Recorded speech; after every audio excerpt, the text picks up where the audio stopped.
शिवसेना भाजपची युती महाराष्ट्रामध्येच आहे, गोव्यामध्ये शिवसेना स्वबळावर लढणार आहे असं शिवसेनेनं म्हटलंय। गोव्यामधले शिवसेनेचे 2 उमेदवार सुद्धा जाहीर झालेत।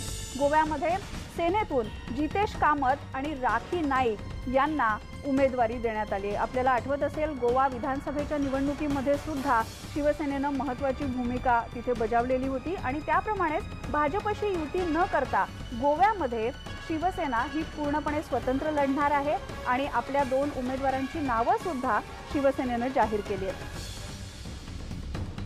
आणि याबद्दल गोव्याचे प्रतिनिधी अनिल पाटील यांच्याशी बोलूया। अनिल पाटील, आपण बघतोय गोव्यामध्ये ही महत्त्वाची घडामोड आहे।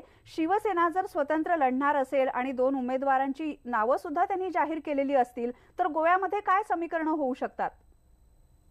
गेल्या अनेक दिवसांपासून गोव्यामध्ये भारतीय जनता पार्टी आणि शिवसेनेची युती नाही आहे, पण ही जी युती होते लोकसभेच्या निवडणुका आहेत त्याचा अर्थ विचार केला तर ती देशाची निवडणूक आहे। स्वाभाविकपणे जर केंद्रात युती असेल तर संपूर्ण ठिकाणी ती युती होणं अपेक्षित आहे। मात्र आजची परिस्थिती अशी आहे की पाठीमागच्या विधानसभेच्या वेळी जसं युती नव्हती त्याचप्रमाणे आताही युती नाही। याचा अर्थ शिवसेना महाराष्ट्रात एक भूमिका घेते आणि गोव्यात एक भूमिका घेते आहे आणि त्यांनी आता इथले लोकसभेचे 2 उमेदवार सुद्धा जाहीर केलेले आहेत। त्याचा अर्थ ही युती असणार नाही। यापूर्वी ही युती नव्हती आणि आता ही युती नाहीये। मात्र जी मतांची विभागणी असणार आहे ती मात्र होणार आहे।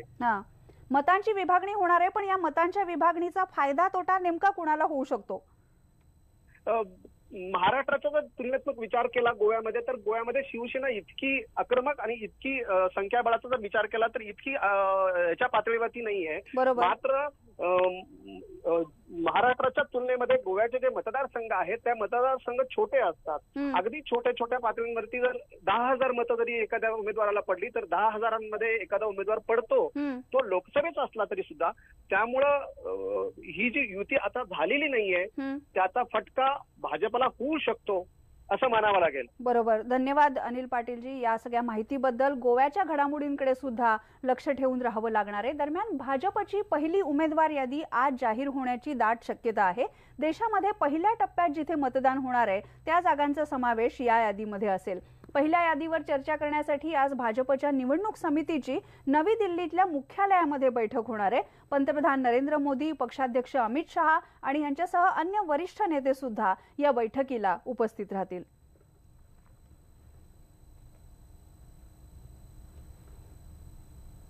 काही ठिकाणी वाद असले तरी सुद्धा युतीमध्ये दिलजमाई झाल्यानंतर आता कार्यकर्त्यांचं मिशन मनोमिलन सुरू झाल्याचं पाहायला मिळतंय। पुण्यामध्ये मुख्यमंत्री संयुक्त मेळाव्याच्या तयारीच्या निमित्ताने पुण्यातही नेते कार्यकर्त्यांची एकत्रित बैठक घेणार आहेत। सध्या त्याची चर्चा सुरू आहे। याचाच आढावा घेतलाय आमचे प्रतिनिधी अद्वैत मेहतांनी।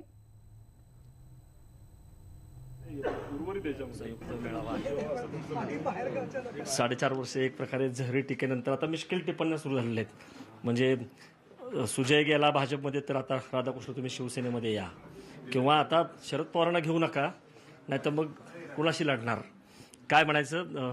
पुण्याच्या मेळाव्याची तयारी झालेली आहे। भाजप सेनेचे कार्यकर्ते एकत्र दिसत आहेत। दुर्मिळ 4.5 वर्षातलं एक चित्र आता इथं बघायला मिळतंय। हे चित्र वारंवार आपल्याला बघायला मिळणार आहे, त्यामुळे ते दुर्मिळ राहिलेलं नाही आहे। आणि माननीय उद्धवसाहेब ठाकरे आणि मुख्यमंत्री देवेंद्र फडणवीस पुण्यामध्ये दोघंजण पहिल्यांदाच एकत्र असा कार्यक्रम होतोय। याच्यापूर्वी मुंबईत एकत्र कार्यक्रम झालेले आहेत, त्याला आम्ही अनेक जण होतो, परंतु आज इथे पुण्यामध्ये सर्व पदाधिकाऱ्यांना बोलवून सर्व लोकसभा मतदारसंघ जे पुणे जिल्हा, सोलापूर, माढा, सातारा, सांगली या ठिकाणच्या लोकसभा मतदारसंघातल्या आमदार, खासदार, त्याचबरोबर महापौर, जिल्हा परिषद अध्यक्ष, लोकप्रतिनिधी आणि सैनिक या सगळ्यांच्या बरोबर हा कार्यक्रम होणार आहे, संवाद साधला जाणार आहे। आणि माननीय उद्धव साहेबांनी सांगितलेलंच आहे की आमचं पूर्वीचे मतभेद तुम्ही पाहिले, पण आता आमची मैत्री काय असते ती बघा। खास करून उद्धव ठाकरेंनी आता जे एक जेस्चर दाखवलेलं आहे भाजपचा उत्साह वाढवणार आहे। राष्ट्रहितासाठी शिवसेनेने घेतलेली भूमिका ही केव्हाही स्वागतार्ह आहे।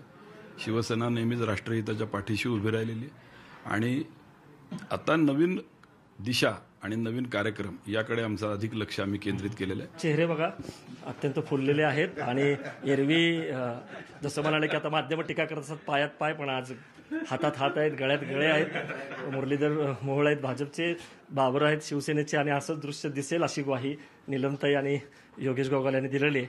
बघूयात, घोडा मैदान जवळच आहे. व्हिडिओ जर्नलिस्ट गणेश कदमसह अद्वैत मेहता, न्यूज 18 लोकमत, पुणे. खरंय, घोडा मैदान जवळ आहे. एकीकडे राजकीय घडामोडी घडतायत तर दुसरीकडे महाराष्ट्र मध्य प्रदेशच्या केळवत सीमेवर 80 लाखांची रोख रक्कम जप्त करण्यात आली. निवडणुकीच्या तोंडावर निवडणूक विभागाच्या तपासणी विभागानं ही कारवाई केली आहे. यामध्ये 2 होंडा सिटी गाड्यांमध्ये ही 30 ते 50 लाखांची रोख रक्कम जप्त झाली. जप्त करण्यात आलेली रक्कम उपकोषागार कार्यालयामध्ये जमा करण्यात आली आहे. केळवत, सिरोंजी, खुर्सापार सीमेवर तपासणी पथकं तैनात करण्यात आली आहेत. निवडणुकीच्या पार्श्वभूमीवर हा बंदोबस्त करण्यात आला.